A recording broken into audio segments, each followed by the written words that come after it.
ఒడిశాలో భువనేశ్వర్‌లో జరిగిన చీరల చోరీ ఘటన ఇప్పుడు సోషల్ మీడియాలో హాట్ టాపిక్‌గా మారింది.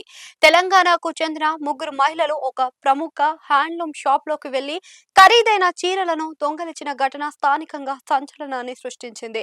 అయితే చోరీ చేసిన చీరలను మళ్లీ పార్సెల్ చేసి షాప్‌కి పంపించడం ఈ కేసులో అసలు ట్విస్ట్.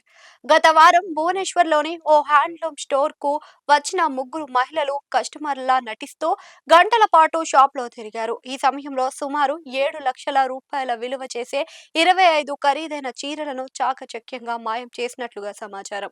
అయితే బయటకు వెళ్లే సమయంలో అనుమానం రాకుండా కేవలం 14,000 విలువ చేసే ఒక కుర్తాను కొనుగోలు చేసి అక్కడి నుంచి వెళ్లిపోయారు. కొద్దిసేపటికే షాప్ సిబ్బంది స్టాక్ ను చెక్ చేయగా భారీగా చీరలు మిస్సింగ్ అయినట్లుగా గుర్తించారు. వెంటనే షాప్ యాజమాన్యం భువనేశ్వర్ పోలీసులకు ఫిర్యాదు చేసింది.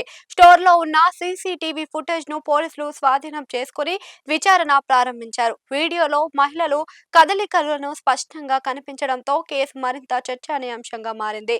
ఈ ఘటన సంబంధించిన సీసీటీవీ వీడియోలు ఒడిశా వ్యాప్తంగా వైరల్ గా మారాయి. సోషల్ మీడియాలో పెద్ద ఎత్తున వీడియోలు షేర్ అవ్వడంతో మహిళలపై ఒత్తిడి పెరిగినట్లుగా తెలుస్తుంది. దీంతో గత శనివారం చోరీకి గురైన 24 చీరలు పెద్ద పార్సెల్ రూపంలో తిరిగి అదే హ్యాండ్లూమ్ షాప్ కు పంపించారు.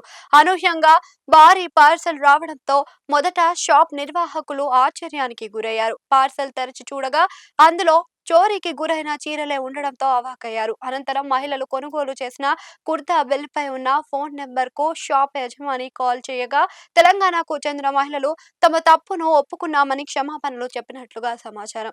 ఈ ఘటనపై భువనేశ్వర్ పోలీసులు ఇంకా విచారణ కొనసాగిస్తున్నారు. చీరలను తిరిగి పంపించిన చోరీ కేసు నుంచి తప్పించుకోలేరని, చట్టపరమైన చర్యలు కొనసాగుతాయని పోలీసులు స్పష్టం చేసినట్లుగా తెలుస్తుంది.